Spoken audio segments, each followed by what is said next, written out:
Hi guys, ബഡ്ജസ് വ്ളോഗിൻ്റെ പുതിയൊരു വ്ളോഗിലേക്ക് ഏവർക്കും സ്വാഗതം. അപ്പോൾ ഇന്നത്തെ വീഡിയോയിൽ ഞാൻ മാത്രമല്ല, നമ്മുടെ അപ്പുക്കുട്ടനും കൂടിയുണ്ട്. അപ്പുക്കുട്ടനാണ് എന്നെ ഇങ്ങോട്ടേക്ക് കൊണ്ടുപോകുന്നത്. ഈ ഇടവഴിയിലൂടെ നടന്ന് ഞങ്ങൾ എങ്ങോട്ടാണ് പോകുന്നതെന്ന് ഞങ്ങൾക്കൊരു സംശയം ഉണ്ടാവും. ഈ വഴി അല്പം ദുർഘടം പിടിച്ചതാണ്.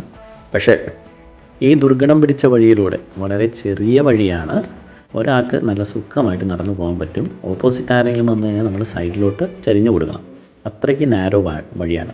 പക്ഷേ ഈ വഴിയിലൂടെ നമ്മൾ പോയി കഴിഞ്ഞാൽ നമ്മൾ കാണാൻ പോകുന്നൊരു കാഴ്ച ഞാൻ അത്ഭുതപ്പെട്ടു. ഞാൻ മാത്രമല്ല, നിങ്ങളും ഉറപ്പായിട്ടും അത്ഭുതപ്പെടും. എന്താണെന്നല്ലേ ആ കാഴ്ച? Wait and see. ഞാൻ നടന്നു വരുന്നത് വരെ നിങ്ങളൊന്ന് വെയിറ്റ് ചെയ്യണം. അങ്ങനെ പടവുകൾ താണ്ടി ഞാൻ അവിടെ എത്തി. ഇതാണ് ആ കാഴ്ച. എത്ര സുന്ദരമാണ്! ഇത് നമ്മുടെ തലസ്ഥാന നഗരിയിലുള്ള ആരും അറിയപ്പെടാത്ത, അതായത് ഒരു ഹിഡൻ ബീച്ചാണ് ക്ലിവിൻ്റൺ ബീച്ച്. നമ്മുടെ വിഴിഞ്ഞം പോർട്ടിനടുത്ത് തന്നെയായിട്ടാണ് ഈ ബീച്ച്. വിഴിഞ്ഞം പോർട്ടിനടുത്ത് പലരും പോയി വരാറുണ്ട്. കാരണം വിഴിഞ്ഞം പോർട്ട് ഇപ്പോൾ വളരെ ഫേമസ് ആയിക്കൊണ്ടിരിക്കുകയാണ്. വിഴിഞ്ഞം പോർട്ടിനടുത്ത് നമ്മളെല്ലാവരും പോകും. ഞാനും പോയി. പക്ഷെ അവിടെ പോയി കഴിഞ്ഞാൽ അവിടെ അടുത്ത് നിന്നുകൊണ്ട് നമുക്കൊരു ഫോട്ടോ എടുക്കാനോ അല്ലെങ്കിൽ ഇതുപോലെ ബീച്ചിലോട്ട് ഇറങ്ങാനോ നമുക്ക് സാധിക്കില്ല. അവിടെ പോയിട്ടുള്ളവർക്കറിയാം, അതിൻ്റെ അടുത്ത് വരെ നമുക്ക് പോകാൻ പറ്റൂ. അതുപോലെ ഫോട്ടോസും വീഡിയോസും ഒക്കെ അവിടെ റെസ്ട്രിക്റ്റഡ് ആണ്. അവിടെ സെക്യൂരിറ്റി ഉണ്ട്, CCTV ക്യാമറയുണ്ട്. എന്നാൽ അവിടെ നിന്നും വെറും 200 മീറ്റർ മാറി ഇപ്പുറത്ത് ഇതുപോലെ മനോഹരമായിട്ടുള്ളൊരു ബീച്ചുണ്ടെന്ന് എത്ര പേർക്കറിയാം? ഇതിനു മുമ്പായിട്ട് ആരെങ്കിലും പോയിട്ടുണ്ടെങ്കിൽ അവരൊന്ന് കമൻറ്റ് ചെയ്യണം. പോയിട്ടില്ലാത്തവർ ഉറപ്പായിട്ടും പോകണം. അടിപൊളി വ്യൂ ആണ്.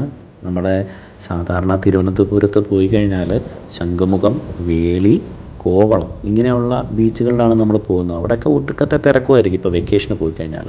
പക്ഷേ അവിടെ നിന്നും കുറച്ച് ദൂരം പോയി കഴിഞ്ഞാൽ നമുക്ക് നല്ല ഭംഗിയായിട്ട് ആസ്വദിക്കാൻ പറ്റിയ ഒരു ബീച്ചാണ് ക്ലിവിൻ്റൺ ബീച്ച്.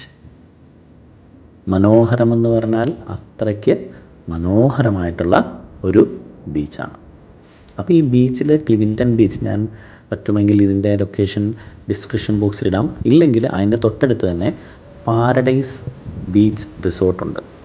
അത് ഗൂഗിൾ മാപ്പിൽ ട്രൈ ചെയ്ത് പോയാലും മതി.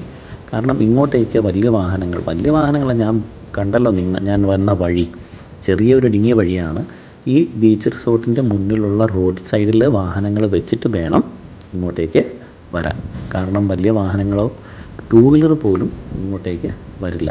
ആ ബീച്ച് റിസോർട്ടിനടുത്ത് വാഹനങ്ങൾ വെച്ച് കുറച്ച് ദൂരം മുന്നോട്ട് മാറി ഒരു ചെറിയ ഇടവഴിയിലൂടെ വേണം വരാനായിട്ട്. പക്ഷേ ആ ഇടവഴിയിലൂടെ വരുന്നത് ആ ഒരു നടത്തം ഒരു ഒന്നൊന്നര നടത്തം തന്നെയാണ്. അത്രയ്ക്ക് നല്ല റോഡോ വാക്ക്വേയോ ഒന്നുമല്ല. ഭാവിയിൽ അതൊക്കെ വലിയൊരു വാക്ക്വേ ആയിട്ട് മാറാം. കാരണം ഇപ്പോൾ ധാരാളം ആളുകൾ ഈ ബീച്ച് അറിഞ്ഞ് മനസ്സിലാക്കി ഇവിടെ വരുന്നുണ്ട്. നമ്മുടെ അപ്പുവാണ് ഇങ്ങനെ ഒരു ബീച്ചുണ്ടെന്നും ഇങ്ങോട്ടേക്ക് പോകാമെന്നും എന്നോട് പറഞ്ഞത്. അപ്പോൾ അപ്പു എങ്ങനെ അറിഞ്ഞു എന്നല്ലേ? അപ്പു ട്രിവാൻഡ്രം ഏതോ ഒരു ഇൻസ്റ്റാഗ്രാമിൽ ഒരു പേജ് കണ്ടു. ആ പേജ് കണ്ടിട്ടാണ് അദ്ദേഹവും അവൻ്റെ കൂട്ടുകാരും കൂടെ പോയത്. അപ്പോൾ ഞാൻ ഫ്രീ ആയൊരു ദിവസം എന്നെയും കൊണ്ട് പോയി. ഞങ്ങളവിടെ എത്തിയപ്പോൾ ഒരുപാട് താമസിച്ചു. ഞങ്ങൾ ഏകദേശം ഒരു 6 മണിയോടടുത്താണ് അവിടെ എത്തിയത്. അതുകൊണ്ട് 1 മണിക്കൂറോളം മാത്രമേ നമുക്കവിടെ ചിലവഴിക്കാനായിട്ട് സാധിച്ചുള്ളൂ. കാരണം രാത്രി ഇരുട്ടിക്കഴിഞ്ഞാൽ അവിടെ നിൽക്കാൻ വളരെ ബുദ്ധിമുട്ടാണ്. അതുകൊണ്ട് ഞങ്ങൾ എന്ത് ചെയ്തു, ആ 1 മണിക്കൂർ എത്ര പെട്ടെന്നാണ് പോയതെന്ന് മനസ്സിലായില്ല. നല്ല എൻജോയ് ചെയ്ത് നമുക്ക് കാണാൻ പറ്റുന്ന ഒരു ബീച്ചാണ്. ഇവിടെ അടുത്ത് തന്നെ ഒരു ചെറിയൊരു ഇടുക്കുണ്ട്. ആ ഇടുക്കിൽ നിന്നുകൊണ്ട് നമുക്ക് വേണമെങ്കിൽ പാളും കൊള്ളാം. പക്ഷേ സൂക്ഷിക്കുക, നമ്മുടെ ഓരോ അശ്രദ്ധയും വലിയൊരു അപകടത്തിലേക്ക് പോകാമായിരിക്കും. അപ്പോൾ എല്ലാവരും ശ്രദ്ധിക്കേണ്ടത്, അവിടെ കടൽ വളരെ ശാന്തമായിട്ടൊക്കെ തോന്നും. പക്ഷേ സമയം പോകും തോറും ഞങ്ങൾ ആദ്യം വന്നപ്പോൾ ഇത്രയൊന്നും തിരമാല ഇല്ലായിരുന്നു. പിന്നെ തിരമാലയുടെ ശക്തി വളരെയധികം വർദ്ധിച്ചു വരുന്നതായിട്ടാണ് കണ്ടത്. അപ്പോൾ ട്രിവാൻഡ്രത്ത് പോകുന്നവർ ഒന്ന് ഇവിടെ കൂടി വരാനായിട്ട് ശ്രമിക്കുക, ക്ലിവിൻ്റൺ ബീച്ച്. അങ്ങനെ ഇരുട്ടി തുടങ്ങിയപ്പോൾ ബീച്ചിൽ നിന്നും ഇറങ്ങാമെന്ന് പറഞ്ഞ് നിൽക്കുമ്പോഴാണ് വലിയൊരു ഹോൺ ശബ്ദം. നോക്കിയപ്പോൾ നമ്മുടെ വിഴിഞ്ഞം പോർട്ടിൽ നിന്നും ബായ് പറഞ്ഞുകൊണ്ട് പോകുന്ന വലിയൊരു കപ്പലാണ്. അത് ചിത്രീകരിക്കാനായിട്ട് സാധിച്ചില്ല. കാരണം ഇരുട്ട് വീഴുന്നത് കൊണ്ട് നമ്മുടെ ക്യാമറയിൽ കൃത്യമായിട്ട് പതിഞ്ഞിട്ടില്ല. അപ്പോൾ ഫാമിലിയുമായിട്ട് അടിച്ചു പൊളിക്കാൻ പറ്റിയ മറ്റൊരു സ്ഥലവുമായി അടുത്ത എപ്പിസോഡിൽ കാണാം. തൽക്കാലം